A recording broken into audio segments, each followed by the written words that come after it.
Good morning बच्चों। एक बार फिर से मैं रवि सर स्क्वायर डाइस में आपका स्वागत करते हैं। चलिए स्टार्ट करने से पहले आपको पता है कि अभी नवरात्रा का टाइम चल रहा है। हम जानते हैं आप लोग पर्व में बिजी होंगे। मेरे तरफ से और मेरे परिवार स्क्वायर डाइस के तरफ से आप लोगों को नवरात्रा की बहुत बहुत बधाई।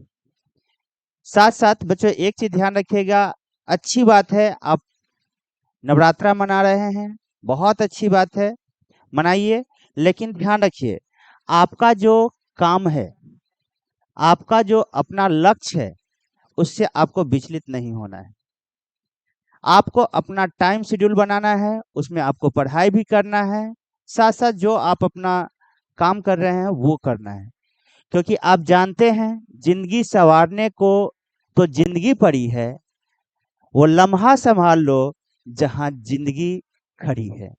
आपके लिए आपकी ज़िंदगी ही सबसे बड़ी चीज़ है और अभी का वक़्त ही आपका जो है ना बहुत क्रूशियल टाइम है। इसीलिए हम आपसे कहेंगे कि अपनी ज़िंदगी को सँभालने का काम कर कीजिए। आपका काम है कि आपकी ज़िंदगी कैसे अच्छा होगा, कैसे बेहतर होगा, ये आप अच्छी तरह जानते हैं। तो उस लम्हे को सँभालना है, ठीक है? ख़ैर, हम लोग जहाँ बात कर रहे थे पिछली क्लास में, हम लोगों ने बात किया था, वो था सबसे पहले हम लोग बात किए थे अल्फ़ाबेट के बारे में, तो गोल्डन रूल के बारे में पढ़े थे। Golden rule, golden rule. यहाँ से हम लोग जब आगे बढ़े, गोल्डन रूल से जब हम लोग आगे बढ़े हैं, तब हम लोग बात किए थे रिवर्स रूल।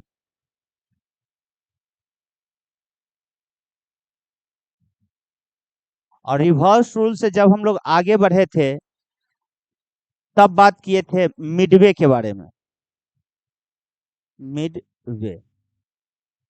आज हम लोग इससे आगे की बात करेंगे और जैसे ही इससे आगे हम लोग चलेंगे, तो जैसा हम आपको बताए थे कि हमारा जो टॉपिक स्टार्ट होगा वो होगा पोल। पोल का मतलब होता है पेयर ऑफ लेटर। पोल का मतलब होता है पेयर ऑफ लेटर। देखिए जैसे ही पेयर ऑफ लेटर में जाइएगा, तो पेयर ऑफ लेटर में आपके पास तीन प्रकार का क्वेश्चन मिलता है। एक होगा जिसमें कि आपको एज मेनी का केस होगा। दूसरा केस जो होता है वो समथिंग लेस देन की बात करेगा। और तीसरा केस जो होगा वो समथिंग मोर देन की बात करेगा।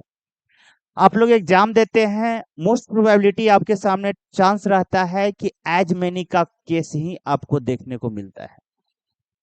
ज्यादातर बुक में, ज्यादातर आप लोग जहां देखते होइएगा, पढ़े होइएगा, ज्यादातर लोग सिर्फ यही एज मेनी का केस पढ़ा के निकल जाते हैं, क्योंकि आपके एग्जाम में अभी तक सिर्फ यही पूछता है। लेकिन आप जानते हैं कि एग्जाम बार बार अपना जो है ट्रेंड चेंज कर रहा है। और एग्जाम का मतलब ही होता है परीक्षा, दूसरे की इच्छा। और दूसरे की इच्छा है अगर, तो हम जानते हैं कि जरूरी नहीं कि हमसे बार बार एज मेनी का केस ही पूछे। हो सकता है कि हमारे सामने वो केस लेकर चले आए समथिंग लेस देन और something more than. Something less than कहने का मतलब है जैसे कह देगा कि one less than, two less than, three less than, या समथिंग मोर देन में कहेगा one more than, two more than, three more than. Clear? तो हम लोग देखेंगे इन तीनों टॉपिक के बारे में, क्योंकि हमेशा सिखाते हैं आपको कि क्वेश्चन सिर्फ आपको सॉल्व नहीं करना है, कॉन्सेप्ट अगर आपका क्लियर है तो क्वेश्चन आपसे खुद सॉल्व होगा। कॉन्सेप्ट पे आप लोग को ध्यान देना है। ट्रिक ट्रिक ट्रिक, ठीक है, ट्रिक आपको आनी चाहिए, लेकिन ट्रिक बनता कहाँ से है? तो ट्रिक जो बनता है वो कॉन्सेप्ट से बनता है। और कॉन्सेप्ट आपको अच्छी तरह जो भी चैप्टर पढ़ते हैं उसके डेप्थ को आपको जानना पड़ेगा। ठीक है? हमने आपसे जब स्टार्ट किया था तभी बताए थे कि अगर मान लेते हैं हमको 30 चैप्टर पढ़ना है सपोज, और अगर 30 चैप्टर आप पढ़ रहे हो और 30 चैप्टर में आपके पास अगर टाइम नहीं है पढ़ने का 30 चैप्टर, मत पढ़ो, कोई जरूरत नहीं है। हाँ, आप अगर 20 चैप्टर कंप्लीट करते हैं तो बार बार कहते हैं कि ये 20 चैप्टर आपका होना चाहिए, इसमें से जो भी क्वेश्चन आपसे पूछे आपको सॉल्व होना चाहिए, ठीक है। और अगर ये 20 क्वेश्चन आप 100% करके आते हैं तो आप अगर ऑफिसर लेवल की तैयारी करते हैं तो ध्यान रखिएगा कि 65 से 70% अगर आप क्वेश्चन कर लेते हैं सही सही, आपका जो है सिलेक्शन होना निश्चित हो जाता है ऑफिसर लेवल। लेकिन यही मान लेते हैं आप क्लर्क लेवल का करते हैं तो फिर अपना टारगेट 75 to 80% का रखना होता है, ठीक है, क्योंकि वहां पर आपको पता है कि क्वेश्चन का जो लेवल होता है वो थोड़ा लो होता है, ठीक है। खैर, आज हम लोग बात करते हैं किसके बारे में, तो एज मेनी के केस के बारे में, ठीक है। देखिए क्वेश्चन हमारे सामने किस प्रकार से एज मेनी का केस आएगा एग्जाम में, जैसा आप देख रहे हैं यहाँ पे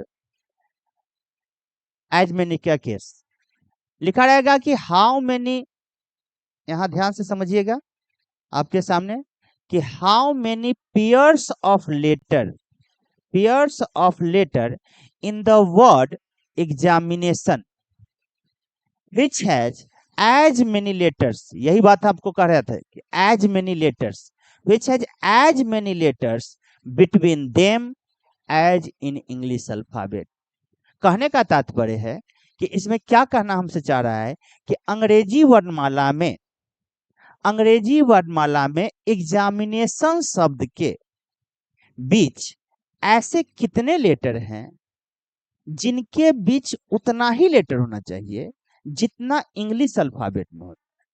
कहने का तात्पर्य है कि जैसे हम आपसे अगर पूछते कि बेटा बी और ई के बीच में कितने लेटर होते हैं, तो जैसा आप जानते हो कि बी और ई के बीच में सी और डी 2 लेटर होता है, तो अगर अल्फाबेट में यहां क्वेश्चन पूछता है एज मेनी का केस और इसके बीच में 2 लेटर है और इन केस अगर हमारा जो वर्ड दिया है उसके बीच में भी 2 लेटर है तो उसी को कहते हैं एज मेनी का केस, ठीक है। मतलब कि क्या लेटर है उससे हमको कोई मतलब नहीं है, नंबर में कितना होना चाहिए, 2 होना चाहिए, क्योंकि अल्फाबेट में बी और ई के बीच में 2 लेटर होते हैं, ऐसे ही जो वर्ड दिया है उसके बीच में भी कितना होना चाहिए, 2। जैसे मान लो, एक और समझो, जैसे मान ली हम आपसे पूछे कि बेटा सी और के बीच में कितने लेटर होते हैं अल्फाबेट में, तो सी और के बीच में अगर हमसे पूछा जाता है तो सी के बाद देखो तो डी होता है, ई होता है, एफ होता है, जी होता है, एच होता है, आई होता है, जे होता है और के तो लिखा हुआ है, ठीक है, के आपके पास में लिखा हुआ है। ओके, तो यहाँ पर जो है सो हमारे पास क्या हुआ, इसको ऐसे हम समझ सकते हैं कि यहाँ ये 3 नंबर पे है और ये कितना है, 11 नंबर पे है। तो आपको जैसे ही हाउ मेनी का केस बताया था तो इसी चीज को इतना न लिख करके आप चाहो तो ऐसे भी कर सकते हो कि 11 - 3 - 1, दैट मीन्स आप कह सकते हैं कि 11 - 4, दैट मीन्स कितना हो गया, 7 लेटर होता है।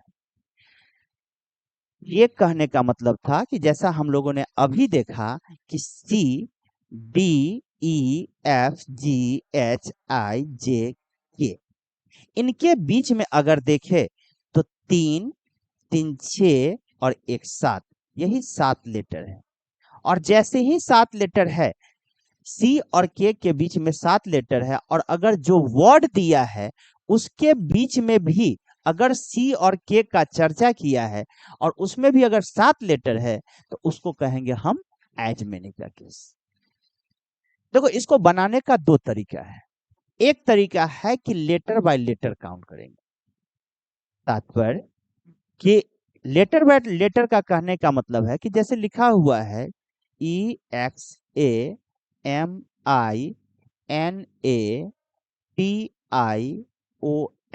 एग्जामिनेशन।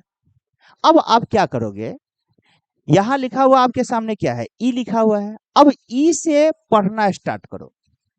अब पढ़ने के क्रम में जो तुम बोल रहे हो अगर उस प्लेस पे वही लिखा हुआ है तो वो पेयर कहलाएगा। जैसे ई से चलोगे तो ई के बाद होता है एफ, क्या एफ यहाँ लिखा हुआ है? नहीं।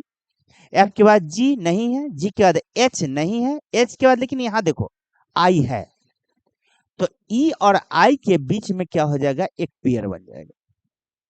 लेकिन यहाँ रुकना नहीं है, आई से फिर आगे बढ़ो। आई के बाद जे नहीं है, के नहीं है, एल नहीं है, एम नहीं है, एन नहीं है, ओ नहीं है। इसका मतलब हुआ कि ई और आई के बीच में एक पेयर हुआ। ये तो ई का हो गया। अब स्टार्ट करोगे कहां से?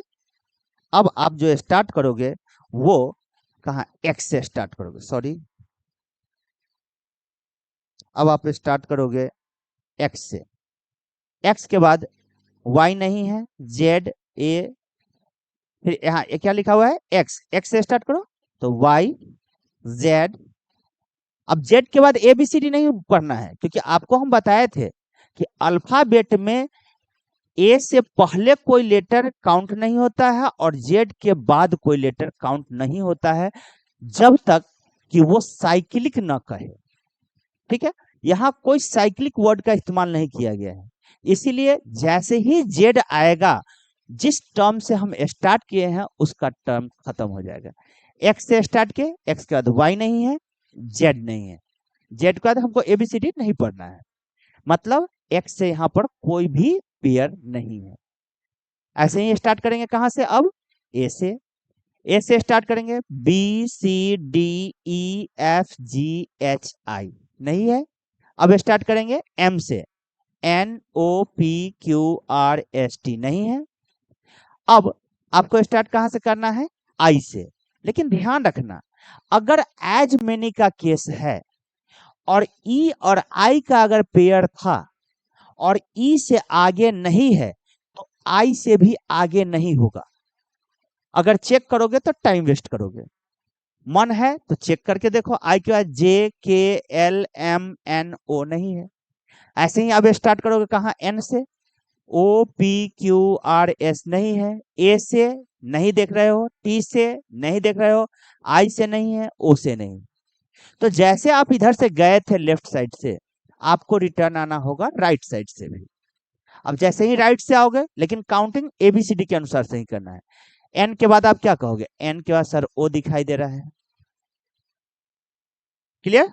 ओ के बाद पी नहीं है, Q R S T U भी डब्ल्यू एक्स नहीं है। अभी बताए कि एन और ओ का एक पेयर था और एन से आगे नहीं है, इसलिए आई से भी चेक करना बेकार है, आई से भी आगे नहीं होगा। ठीक है, अब किससे स्टार्ट करोगे? आई से। ओ से भी कोई पेयर नहीं मिलेगा। अब हम लोग स्टार्ट करेंगे आई से। आई के बाद J K L M N O P Q नहीं है। टी से स्टार्ट करेंगे, टी के बाद यू भी डब्ल्यू एक्स वाई जेड नहीं है। ए से B C D E F G नहीं है। एन से नहीं है। आई से, आई से देखो नहीं है, एम से नहीं है, ए से नहीं है, एक्स से नहीं है। मतलब हम कहें तो कह सकते हैं कि एग्जामिनेशन शब्द में हमसे पूछा कि एज मेनी, कितने ऐसे अल्फाबेट हैं जितना इंग्लिश अल्फाबेट में होता है, तो हमारे पास कितना आया? 2 आया। 2 ऐसे पेयर होंगे, तो 2 पेयर आपका आंसर हो जाएगा। बट बेटा आप लोग देखिए एक चीज यहाँ पर कि इस ढंग के क्वेश्चन में हमारा टाइम बहुत ज्यादा लग रहा है। टाइम लगेगा ज्यादा, क्यों? क्योंकि हमको एबीसीडी का पोजीशन चेक करना होता है और हमको इतना नहीं याद है कि किस लेटर के बाद कौन सा लेटर आ जाएगा, क्योंकि वर्ड तो बहुत बड़ा दिया हुआ है। ऐसे केस में अगर हम लेटर बाय लेटर काउंट किए, क्योंकि पहले ई का काउंट किए, फिर जाकर के हम लोगों ने क्या किया? एक्स का, फिर ए का, फिर ऐसे ही करते सो ऑन, फिर वहां से रिटर्न आए, तो हमारा क्या हो गया? टाइम ज्यादा लग गया। ऐसे केस में मेरा सजेशन जो अपना होगा कि आप लेटर के थ्रू ना चल करके इसके नंबर के थ्रू चलो, क्योंकि नंबर के थ्रू अगर चलोगे आपके साथ क्या फायदा होता है कि नंबर में आपको रेंज पता होता है कि कितने लेटर के बाद, कितने नंबर के बाद कौन सा नंबर आ जाता है। तो हम आपको सजेस्ट करेंगे कि आप क्या करो कि लेटर के थ्रू ना जा करके आप जाओ नंबर के थ्रू। जैसे एग्जामिनेशन है, इसका जो है सो क्या करो, पोजीशन लिख दो। तो ई का होता है 5, एक्स का होता है 24, 1, 13, 9, 14, 1, 20, 9, 15 एंड 14। क्लियर। अब यहां से देखो, आप आराम से कहोगे 5 4 कितना होता है 9। फिर आगे देखो 10 11 12 13 14, नहीं है, छोड़ो भागो। 24 से कोई बड़ा नंबर आपको दिखाई नहीं दे रहा है, चेक करना भी बेकार है। ऐसे ही 1 से जाओगे तो 1 के आसपास का कोई नंबर नहीं दिखाई दे रहा है जो आप काउंट करोगे, छोड़ दो उसको। 13 के बगल में 14 होना चाहिए। आपको देखो 2 स्थान आगे, 13 के जस्ट बगल में हम लोग लिखते हैं 14, जबकि यहाँ पर क्या है, बीच में कौन घुसा हुआ है, 9। तो उसको भी चेक करना बेकार है। 14 से स्टार्ट करोगे, 14 का 15 16 17 होना चाहिए, नहीं है, छोड़िए। 1 से देखिएगा 2 3 4 5 होना चाहिए, नहीं है, छोड़ दो, आगे बढ़ते रहो। फिर वैसे ही चलोगे, यहाँ 20 था, 20 सॉरी ए हो गया 20, 9, 15 और 14। 1 से नहीं है, 20 से देख रहे हो नहीं है, 9 से नहीं है, 15 से नहीं है, रिटर्न आओ। रिटर्न जैसे ही आओगे आप, एक पेयर आपको यहाँ दिखाई देगा। और देखो 15 से बड़ा नंबर, तो एक दिखाई दे रहा है क्या चीज, 24। कहोगे सर उसके आगे तो है ना वो, तो जहां आपको डाउट लगे बस उसी को चेक करो। 15 का 16 17 18 19 20 21 22, यहाँ होना चाहिए था 23, नहीं है, पेयर नहीं होगा। 9 से चलोगे, 10 11 12 13 14, नहीं है, छोड़ दो। 20 से चलोगे, 21 22 23 24, नहीं है, छोड़ दो। 1 के आसपास का नंबर देख, कहोगे सर 5 तो है लेकिन कितना आगे है, तो 5 जो है सर हम देख रहे हैं कि 6 आगे है, जबकि 1 में हम कितना जोड़ेंगे तो 5 हो जाएगा, हो। तो हमारा जो ना चौथे स्थान पे होना चाहिए, जबकि 5 हमारा छठे स्थान पे है, इसलिए उसको चेक करना बेकार है। ऐसे ही आप 15 से चलोगे, सॉरी 14 से बड़ा नंबर चेक करो, नहीं है भी तो बहुत बड़ा नंबर है, क्योंकि 14 के बाद 15 16 17 18 19, नहीं है। 9 से देखोगे, 9 के आसपास का नंबर नहीं है, 9 के बाद 10 11 12 13 होना चाहिए। यहाँ 13 से चलोगे, 13 के आसपास का नंबर नहीं है, 1 है, 1 के बाद 2 3 होना चाहिए, नहीं है, एक भी नहीं है। तो हमारे पास देखिए कितना निकला, तो एक पेयर ये हुआ और दूसरा ये हुआ। तो हम देखे तो कह सकते हैं कि लेटर और नंबर के थ्रू में अगर चला जाए तो हमारे लिए आसान जो होगा वो नंबर होगा, क्योंकि नंबर अगर आपको याद है तो आप क्या करेंगे, छोटे समय में, बहुत कम समय में आप चाहे तो इसको इजीली सॉल्व कर सकते हैं। क्लियर। ठीक इसी तरह से हम लोग दूसरा क्वेश्चन को देखते हैं, नेक्स्ट क्वेश्चन। तो नेक्स्ट क्वेश्चन में हमारे पास जो आता है ये है, देखिए ट्राई कर सकते हो आप चाहो तो, एजुकेशन शब्द लिखा हुआ है, EDUCATION, एजुकेशन।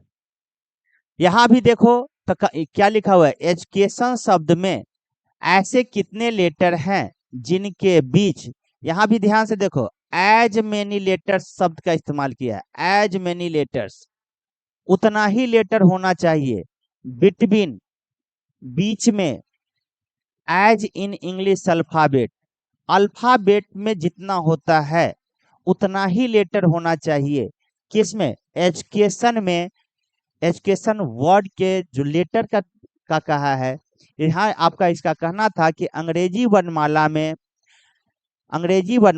के अनुसार आपसे क्वेश्चन कहा है कि एजुकेशन शब्द में ऐसे कितने लेटर हैं जिनके बीच उतना ही लेटर है होना चाहिए जितना इंग्लिश अल्फाबेट में होता है। हमने आपको क्या कहा कि नंबर के थ्रू चलो, नंबर के थ्रू चलोगे तो आसान होगा। नंबर आप फटाफट इसका नोट करो, 5 4 21 3 1 20 9 15 और 14। यहां अगर 5 से चलोगे तो 6 7 8 9 10 11 12 13 14, आपको ये दिखाई दिया। 4 से चलोगे, 4 5 6 7 8 9, एक आपको ये भी दिखाई दिया, 5 4 9। क्योंकि 4 में 5 स्थान जोड़ दोगे तो डायरेक्ट भाग सकते थे। 21 से बड़ा नंबर नहीं है, छोड़ दो। 3 के आसपास का नंबर नहीं है, छोड़ो। 1 के पास का नहीं है, 20 नहीं है, 9 नहीं है, 15 नहीं है। रिटर्न आ जाओ। यहाँ से चलोगे तो क्या हो जाएगा, यहाँ पर 14 15 का एक पेयर दिखाई देगा आपको। फिर जैसे ही 15 के बाद 16 17 18 19 20 नहीं है। 15 से चेक करना बेकार है। 9 से जाओगे, 9 से चलोगे 10 11 12 13 14 15 नहीं है। 20 से 21 होना चाहिए, चाहे उससे बड़ा नंबर होना चाहिए, नहीं है। 1 से चलोगे 2 3 4, ध्यान से देखिएगा, 2 3 4 एक पेयर मिला। फिर 1 से ही एक और दिखाई दिया है, 5 का भी दिखाई दिया, और एक और देखो 4 और 5 का भी यहाँ दिखाई देता है। तो इस ढंग से हम आपको कह सकते हैं कि एजुकेशन शब्द में हमारे पास जो टोटल बना 1 2 3 4 5 6, तो टोटल जो बनता है वो कितना पेयर बनता है, 6 पेयर्स हो गया। क्लियर? होप सो ये समझ गए होंगे। एक और क्वेश्चन आप लोग बना के देखें। जैसे कहा यहाँ पे कि how many pairs of letter in the word contribution which has as many letters, फिर शब्द का इस्तेमाल क्या किया, as many letters, उतना ही शब्द होना चाहिए, उतना ही लेटर होना चाहिए जितना कहाँ, इंग्लिश अल्फाबेट में होता है। इंग्लिश अल्फाबेट में कहा कि कंट्रीब्यूशन शब्द में ऐसे कितने पेयर ऑफ लेटर हैं जिनके बीच उतना ही लेटर होना चाहिए जितना अल्फाबेट में होता है। क्या सिखाया आपको कि कंट्रीब्यूशन का पोजीशन लिख दो। जैसे ही कंट्रीब्यूशन का पोजीशन लिखोगे आप, तो क्या लिखोगे, 3 15 14 20 18 9 2 21 20 9 15 and this one is 14। Clear? अब यहां से स्टार्ट करो। 3 से देखना चाहोगे तो 3 से क्या होगा, 4 5 6 7 8 9 10 11 12 13 14, एक लास्ट में जाकर के मिल गया यहाँ पे। फिर 15 से स्टार्ट करोगे, 15 16 17 18, यहाँ भी आपको दिखाई दे रहा है। 19 20 21, 15 से 21 का भी आपके सामने है। क्लियर? 21 से आगे बड़ा नंबर नहीं है, छोड़ दो उसको। अब 14 से स्टार्ट करो, 15 16 17 18 19 20। क्लियर? फिर 20 से बड़ा नंबर नहीं है। 20 से देखोगे तो 21 22 होना चाहिए, नहीं है, छोड़ दो। अब यहां से देखो 18 3 21। क्लियर? 18 से 21 का मिल गया। फिर देखो 9 से चलोगे तो 10 11 12 13 14 15 नहीं है। 2 से नहीं है, 21 से नहीं है, 20 से जाओगे नहीं है, 9 से देखो नहीं है, 15 से नहीं है, रिटर्न आ जाओ। 14 15 एक पेयर हुआ। फिर चलोगे 16 17 18 19 20 21 22 23 24 25 नहीं है ना। फिर आप स्टार्ट करोगे कहाँ, 9 से, 10 11 12 13 14 15 16 नहीं है। 20 से देखोगे यहाँ पे, 20 से 21 का एक मिल रहा है। 2 से चलोगे तो 2 के आसपास का कोई नंबर नहीं आपके नजर में आ रहा है। 2 के बाद 3 4 5 6 7 8 नहीं है। 9 से चलोगे तो 9 के आसपास का कोई नंबर नहीं है। 18 से चलोगे तो 18 के आसपास का भी कोई नंबर नहीं है। 20 से चलोगे नहीं है, लेकिन 14 15 को देखोगे तो मिल जा रहा है। ठीक है, तो इस ढंग से देखते हैं तो हमारे पास जो टोटल बनता है वो हो गया 1 2 3 4 5 6 7 एंड 8। तो आप कह सकते हैं कि कंट्रीब्यूशन शब्द में कितने पेयर ऑफ लेटर हैं, तो कंट्रीब्यूशन शब्द में जो total number of pair of letter है वो कितना हो गया, तो 8 हो गया, 8 पेयर्स हो गए। क्लियर? समझ गए होंगे। नेक्स्ट क्वेश्चन देखिएगा। इसी प्रकार से आपसे क्वेश्चन कर रहा है कि स्टेशन मास्टर में कितने ऐसे पेयर ऑफ लेटर्स हैं जिनके बीच उतना ही लेटर होना चाहिए जितना इंग्लिश अल्फाबेट में है। आपको कुछ नहीं, सिर्फ इस पे ध्यान रखना है, एज मेनी शब्द का एज मेनी लिखा हुआ है या लेस देन लिखा हुआ है या मोर देन दिए, हमेशा आपको नजर रखना है क्या चीज, बस ये वर्ड की वर्ड है, इसी को पकड़ना है। एज मेनी लिखा हुआ है, पोजीशन लिख दो, पोजीशन जैसे ही लिखोगे तो क्या लिखोगे, 19, 20, 1, 20, 9, 15, 14, 13, 1, 19, 20, 5 and 18. 19, 20, 1, 20, 9, 15, 14, 13, 1, 19, 20, 5 and 18. निकाल के देखो इसको, आप देख रहे हो कि 19, 20 यहीं से स्टार्ट ले रहे हैं और 20 से बड़ा कोई नंबर नहीं है, चेक मत करो। चलो ये कहाँ 1 से, 1 के बाद 2, 3, 4, 5, 6 होना चाहिए, नहीं है, 5 है भी तो बहुत दूर है, चेक करना बेकार है। 20 से चलोगे, 20 के आसपास का जो है ना बड़ा नंबर कोई भी ना हमको नजदीक का नहीं दिखाई दे रहा है। 9 से चलते हैं, 10, 11, 12, 13, 14, 15, 16, 17 नहीं है। 9 के बाद 10, 11, 12, 13, 14, 15, 16, 17 नहीं है। 15 से चलो, 15 और 16, 17, 18, 19, 15 से 20 क्लियर।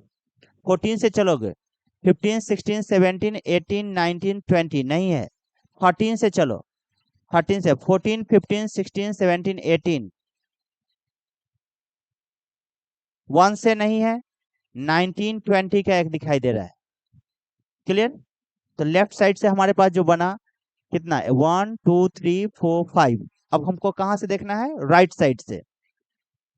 18, 20 का बनेगा एक पेयर, ठीक है।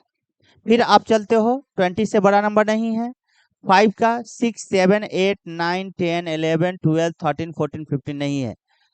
20 से चलोगे तो 20 से भी कोई नहीं बन पाएगा क्योंकि 20 से बड़ा नंबर नहीं है यहाँ पे।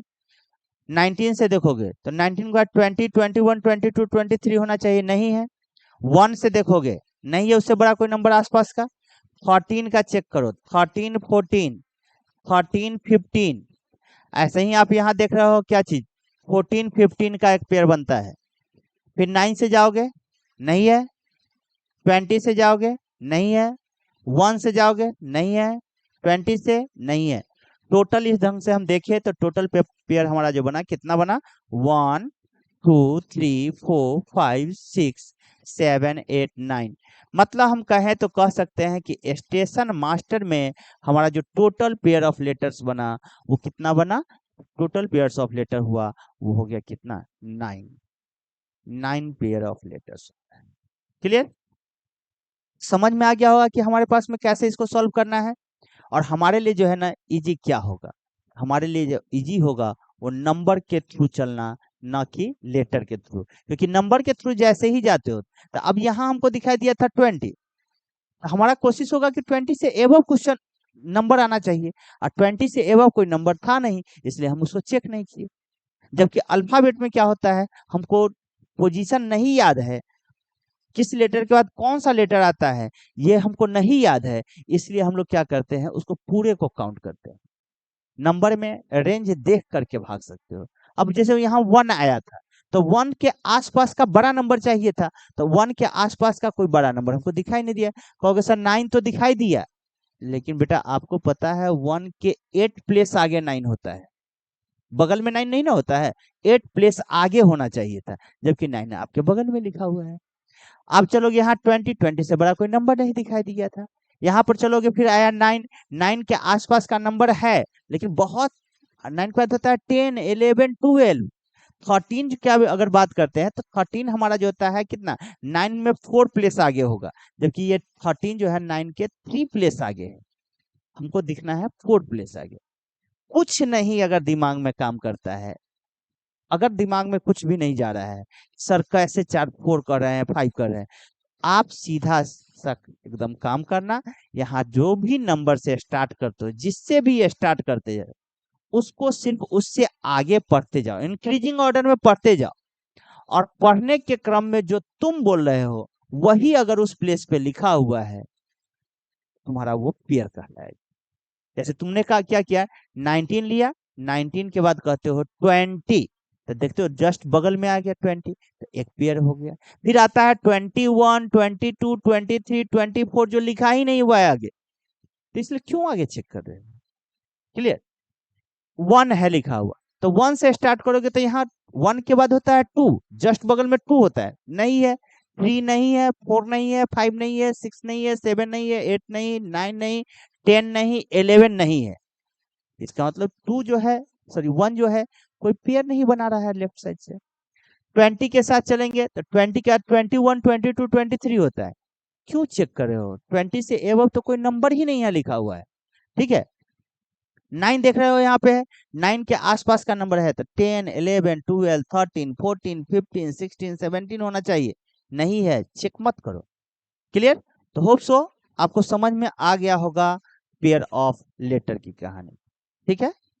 अब हम लोग बात करेंगे जो हमने आपको कहा नेक्स्ट में, वो आपका होगा फर्स्ट, जो हमने आपको बताया कि 3 टाइप के क्वेश्चन, तो वो 3 टाइप के क्वेश्चन में नेक्स्ट में हम आपसे बात करेंगे वो लेस देन और मोर देन के बारे में, ठीक है। लेस देन और मोर देन के बारे में नेक्स्ट टॉपिक वीडियो में हम आपसे बात करेंगे। अभी आज का जो क्लास है यहीं पे समाप्त करते हैं, फिर मिलते हैं नेक्स्ट में with 2 topic, that is less than और more than. Thank you for today, see you again.